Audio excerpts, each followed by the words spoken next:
Bismillah, Assalamualaikum warahmatullahi wabarakatuh. Waalaikumsalam warahmatullahi wabarakatuh. Gimana kabarnya anak-anak? Alhamdulillah luar biasa, tetap semangat belajar Al-Quran bersama di hati. Allahu Akbar. Innal hamdalillah nahmaduhu wa nasta'inuhu wa nastaghfiruh wa na'udzu billahi min shururi anfusina wa min sayyiati a'malina. May yahdihillahu fala mudilla lahu wa may yudlil fala hadiya lahu. Asyhadu an la ilaha illallah wahdahu la syarika lah wa asyhadu anna Muhammadan 'abduhu wa rasuluh. Allahumma shalli ala Muhammad wa ala ali Muhammad kama shallaita ala Ibrahim wa ala ali Ibrahim innaka Hamidum Majid. Baik, alhamdulillahirabbil alamin. Pertama-tama marilah kita senantiasa bersyukur kepada Allah Subhanahu wa taala yang telah memberikan kepada kita semua kenikmatannya, sehingga kita masih bisa sama-sama berkumpul dan bisa sama-sama menambah amal-amal kebaikan kita, sehingga kita bisa mendapatkan pahala dan derajat di sisi Allah Subhanahu wa taala. Tidak lupa pula kita senantiasa bersolawat kepada suri tauladan kita, kepada Nabi Agung, Nabi yang paling mulia, Nabi Muhammad Sallallahu Alaihi Wasallam. Mudah-mudahan kita semua menjadi salah satu umatnya, menjadi bagian dari teladan dari Nabi Muhammad Sallallahu Alaihi Wasallam. Baik, alhamdulillah kepada murid-murid yang insyaallah dirahmati Allah Subhanahu wa taala. Sebelum kita memulai pelajaran pada hari ini, Abi akan menyampaikan sebuah nasihat yang mana tentang khasyatullah. Khasyatullah ini dalam bahasa Arab berasal dari kata khasyiya yakhsha, yang artinya adalah rasa takut. Jadi hal yang sangat normal seseorang itu mempunyai rasa takut. Nah, rasa takut ini normal apabila ditempatkan kepada sesuatu yang menjadi fitrahnya, menjadi nalurinya manusia. Nah, adapun pada pembahasan kali ini adalah rasa takut kepada Allah. Bagaimana khasyatullah itu adalah artinya rasa takut kepada Allah. Kenapa kita harus menanamkan rasa takut kepada Allah semenjak dini? Kita masih dikatakan orang-orang yang masih banyak harus belajar. Jadi penanaman fondasi dalam pembelajaran adalah yang pertama adalah menanamkan rasa takut kepada Allah Subhanahu wa taala. Dimanapun kita berada, selalu ingat bahwasanya kita selalu diawasi oleh Allah Subhanahu wa taala. Baik gerak-gerik kita, perkataan kita, bahkan niat kita, itu Allah tahu. Jangan sangka ketika kita sudah niat baik, tapi kita tidak menjadi melakukan kebaikan tersebut.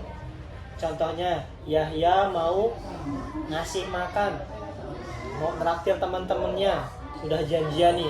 Tapi apa? Qadarullahnya lupa, duitnya ketinggalan, nggak jadi dibawa. Jadinya apa? Dia minta maaf sama teman-temannya, nggak jadi traktir karena duitnya ketinggalan.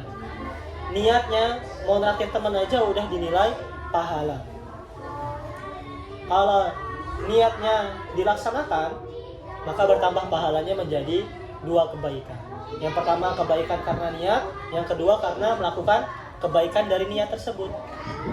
Nah, apabila sebaliknya orang itu pengen berbuat keburukan, contohnya Abdul niat nanti malam dia mau ngambil mangga tetangganya karena mangganya udah kuning-kuning, udah matang tapi nggak dipanen-panen. Dalam hati dia udah niat nih malam-malam mau nyamar pakai sarung gaya ninja. Nah, terus ketika malam hari Allah mengizinkan turun hujan yang sangat lebat.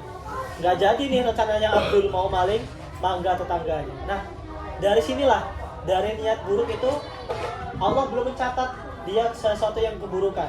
Allah belum mencatat dia sebagai dosa. Masih dalam proses, tapi belum dicatat oleh malaikat sebagai dosa.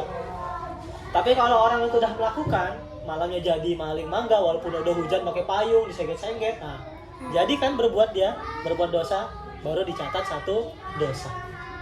Itulah Rahman dan Rahimnya Allah, kasih sayangnya Allah apa? Kalau kita niat baik tapi kita nggak jadi ngelakuin, kayak Yahya tadi mau naktir tapi nggak jadi, ditulis satu kebaikan. Tapi kalau dia jadi naktir ditulis 2 kebaikan. Sebaliknya kalau kita niat buruk aja itu belum ditulis dosa. Niat buruk nih, mau nyolong mangga, baru niat itu belum ditulis. Tapi kalau kita udah jadi nyolong baru ditulis satu keburukan.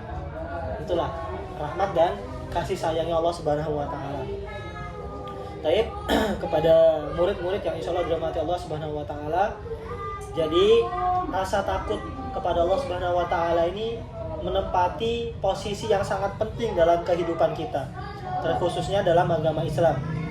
Jadi rasa takut ini adalah jenis ibadah yang sangat mulia serta wajib, niatnya hanya karena Allah Subhanahu wa taala saja dan tidak meniatkan kepada selainnya. Jadi rasa takut kepada Allah ini merupakan bagian dari akhlak yang semestinya dimiliki oleh seorang muslim. Jadi rasa takut kepada Allah ini adalah bagian dari akhlak. Sebagaimana Rasulullah SAW dan para sahabat-sahabatnya telah menjadikan sifat ini sebagai benteng, perisai bagi keimanan mereka. Ya, sebagaimana ada sebuah kisah yang dikisahkan oleh para sahabat yang diriwayatkan oleh sahabat Salim bin Bashir. Tapi hadis ini diriwayatkan dari Abu Hurairah radhiyallahu anhu, yang mana ketika itu sedang sakit dan menangis. Lalu Abu Hurairah ditanya para sahabatnya, "Ya Abu Hurairah, apa yang membuatmu menangis?" Terus Abu Hurairah menjawab, "Aku sama sekali tidak menangisi dari dunia ini. Akan tetapi aku menangisi jauh perjalananku dan sedikitnya perbekalanku. Sesungguhnya aku sedang mendaki sebuah jalan yang sangat terjal, menanjak, dan ujungnya adalah surga dan neraka. Sedangkan aku tidak tahu di mana aku akan berhenti." Nah, inilah dari perkataan Abu Hurairahnya apa? Dia menangis bukan karena gak punya duit, nangis bukan karena gak dikasih uang jajan, nangis karena ikannya mati, lompat. Itu hal yang remeh, nangisnya karena hal-hal dunia. Akan tetapi apa yang dipikirkan sama Abu Hurairah? Menangisi bekal dia ini sampai enggak ke surga nanti. Ya, sebagaimana yang udah dibahas kemarin kan, tentang perjalanan akhirat itu sangat panjang. Dari alam kubur, manusia dibangkitkan, ke padang mahsyar dikumpulkan, lanjut lagi mizan di timbangan, lanjut lagi nanti sirat nyeberangin jembatan, baru nanti antara surga dan neraka itu ada namanya kontoroh, di mana semua orang-orang yang beriman yang udah lulus dari sirat ya diminta apa? Kisos. Kisos itu adalah apa? Balas dendam. Jadi kalau ada hak-hak yang belum ditunaikan, contohnya Yahya ngutang sama Habibi 5.000 baru dibayar 3.000.